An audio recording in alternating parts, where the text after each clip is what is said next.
Assalamualaikum dan salam sejahtera kepada semua pelajar. Hari ini saya akan menyampaikan syarahan bertajuk Research Problem, Research Question dan Research Hypothesis.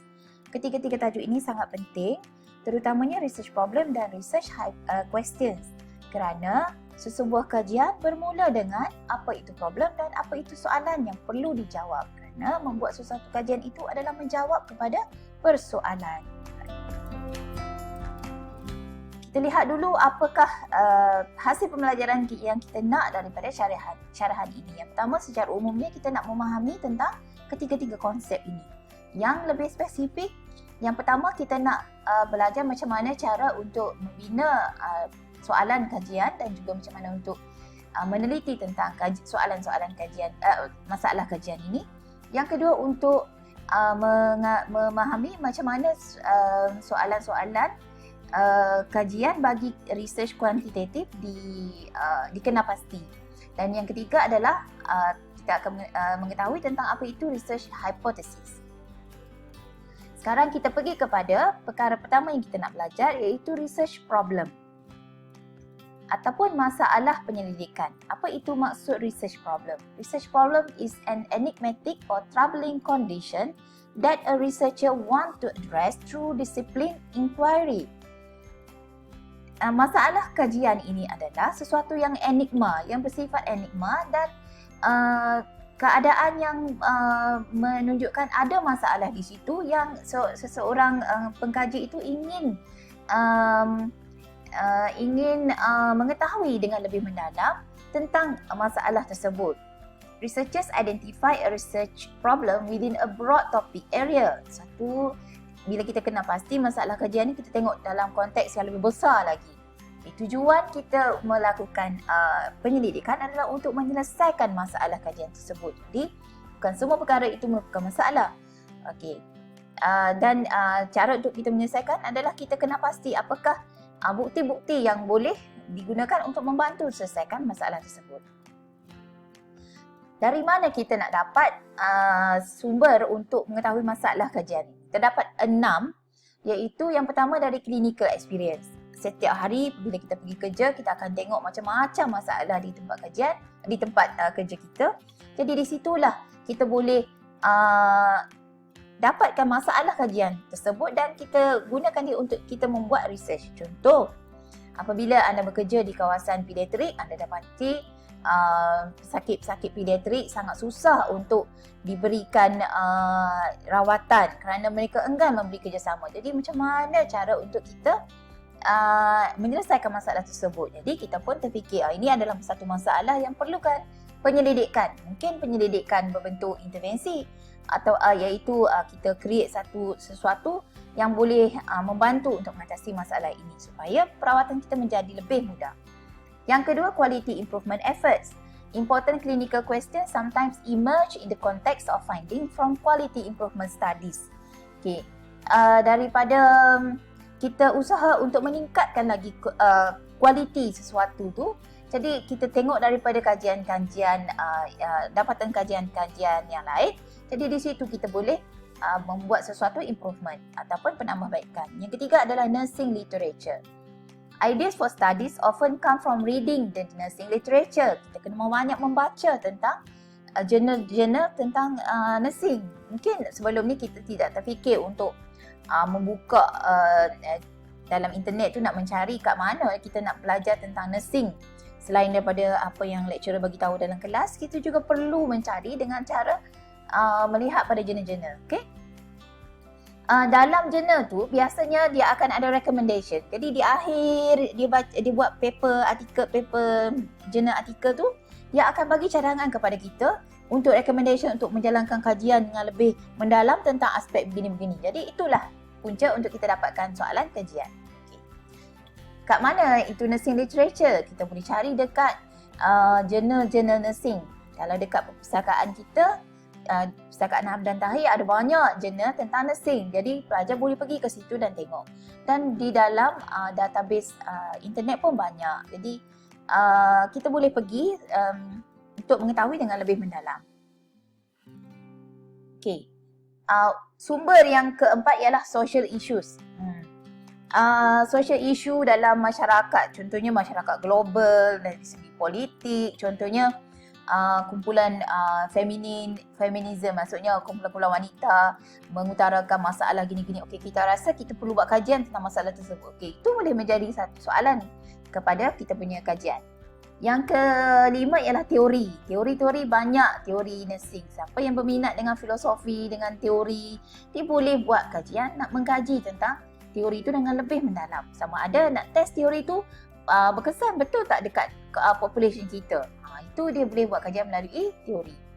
Ideas from external sources. Apa maksud external sources?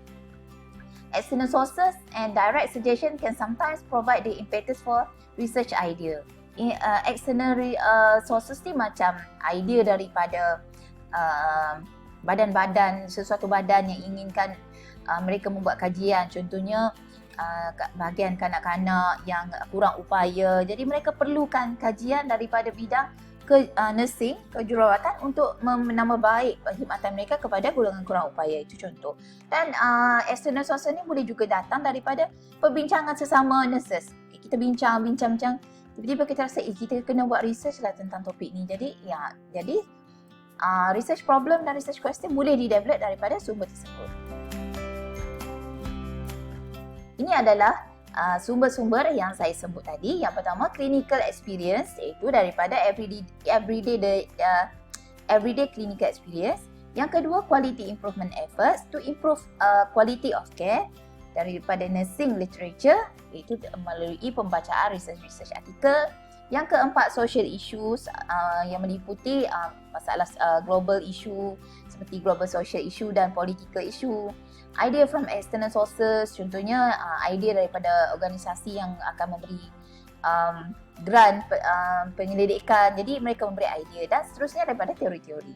Sekarang kita akan belajar pula tentang research questions. Macam mana kita nak mengenal pasti soalan-soalan penyelidikan dalam kajian kuantitatif. Okay. Research question is the specific query researchers want to answer in addressing the research problem. The whole purpose of research is to provide answer for the research questions. Apabila kita dah jumpa masalah kajian tadi, kita buat soalan. Apakah persoalan yang timbul apabila kita melihat keadaan masalah tersebut? Okay? Jadi research question adalah soalan yang spesifik tentang sesuatu. Kita tidak buat soalan tentang sesuatu yang terlalu umum. Kita fokuskan kepada sesuatu yang lebih spesifik. Okay. Sebab tujuan kita buat research adalah untuk menjawab soalan. Soalan tu kita yang buat. So untuk membuktikan bahawa kita berusaha untuk mendapatkan jawapan bagi soalan tersebut, so kita kena buat penyelidikan. Okay, macam mana kita nak dapatkan soalan? Sama juga lebih kurang macam tadi daripada research problem. Jadi research question ni dia lebih spesifik, lebih fokus. Okay, contohnya tentang clinical practice. Macam saya cakap tadi, kita bila dalam keadaan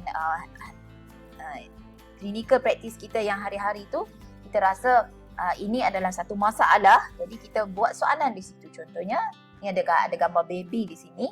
Okey, mungkin soalan yang boleh kita buat ialah apakah risiko jangkitan kuman bagi sistem JIT bagi bayi-bayi baru lahir yang contoh macam itulah, yang bayi-bayi baru lahir. So kita nak tahu berapa prevalence dia, berapa persen risiko bayi yang baru lahir ni akan dapat infection. Jadi itu soalan kita. Senang untuk kita jawab. Bila kita buat soalan yang boleh dijawab, so lebih mudah untuk kita membuat penyelidikan. Kedua, emerging from issue. Contoh, apabila dalam keadaan seluruh dunia dilanda pandemik coronavirus, dalam bidang perawatan, bidang healthcare system yang paling teruk terkesan. Jadi melalui pengalaman pesakit yang dah banyak, contohnya jika kita bekerja di hospital yang merawat pesakit coronavirus ni, jadi kita mencari idea macam mana untuk, contohnya untuk melindungi kaki tangan kesihatan daripada terkena jangkitan. Jadi kita akan memikirkan apakah persoalan yang kita boleh buat. Contohnya, apakah material bahan yang paling sesuai untuk melindungi kaki tangan kesihatan semasa menjalankan tugas. Itu satu contoh lah. Jadi kita kena buat soalan yang spesifik. Problems in care delivery. Contohnya apabila kita nak menyampaikan perkhidmatan kepada pesakit, kita selalu menghadapi masalah. Yang tadi saya bagi contoh tentang pesakit kanak-kanak. Mungkin pesakit dewasa, pesakit geriatrik yang mengalami masalah pendengaran. Jadi macam mana kita nak menyampaikan maklumat kepada golongan-golongan yang tersebut. Contohnya mungkin kalau kita nak belajar tentang bahasa isyarat, mungkin kita tak pandai. Jadi kita perlu fikirkan macam mana cara untuk memudahkan penyampaian kesihatan, penyampaian perkhidmatan kita. Yang seterusnya, idea tentang soalan ni boleh datang daripada a desire to enhance practice. Kita memikirkan inovasi untuk memudahkan lagi, bukan sekadar untuk kita, malahkan untuk orang lain.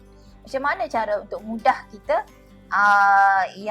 inovasi yang kita boleh buat untuk memberi perkhidmatan yang terbaik, memendekkan masa perkhidmatan supaya kita dapat memberi kepada lebih ramai orang. Itu inovasi boleh dibuat melalui research. Okey, idea juga boleh datang daripada government research agenda that link to changes in policy. Seperti yang saya contoh pada pandemik tadi. Sekarang ni kerajaan pun mengeluarkan banyak geran-geran penyelidikan. Jadi dia offer geran penyelidikan ni kepada researcher-researcher untuk buat research tentang apa-apa topik tentang coronavirus. Jadi sebagai nursing, staff nursing, jadi kita boleh fikirkan apakah idea yang kita boleh buat untuk membantu sistem kesihatan negara untuk menghadapi pandemik yang bukan berlaku sekarang, yang mungkin berlaku pada masa akan datang. Jadi geran penyelidikan itu dikeluarkan oleh kerajaan dengan banyak sekali. Di situ boleh datang idea untuk buat research dan ataupun soalan-soalan penyelidikan. Idea ni juga boleh datang daripada individual professionals in workplace, identify local research questions. Contohnya kita mempunyai pengalaman yang lama bekerja dalam sesuatu area, jadi kita nampak itu adalah masalah.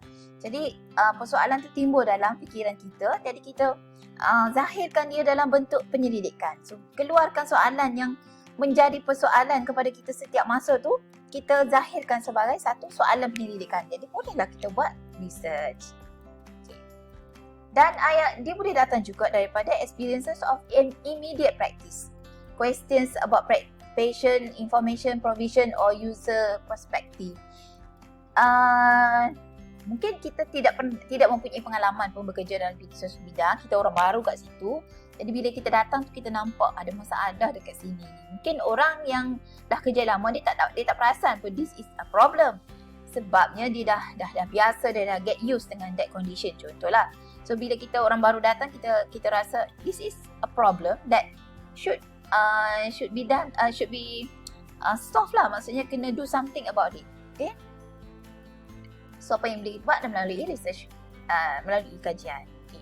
Ini contoh soalan-soalan penyelidikan. Okay. Contohnya tajuk research dia, does regular exercise including pelvic floor muscle training prevent urinary and anal incontinence during pregnancy? Itu soalan, itu tajuk penyelidikan. Apa soalan? Contoh dia. Soalan yang pertama, are pelvic floor exercises taught to women during antenatal classes? Dia nak tahu, ada ke tak pelvic exercise yang dia ajar? Okay. Yang pertama, soalan kedua, do pregnant women understand what pelvic floor exercise are and are they willing to learn the skill of doing them? Jadi macam mana cara dia nak mengetahui jawapan bagi soalan ini? Do pregnant women understand? Jadi dia akan bagi soalan tentang kefahaman, tentang pengetahuan.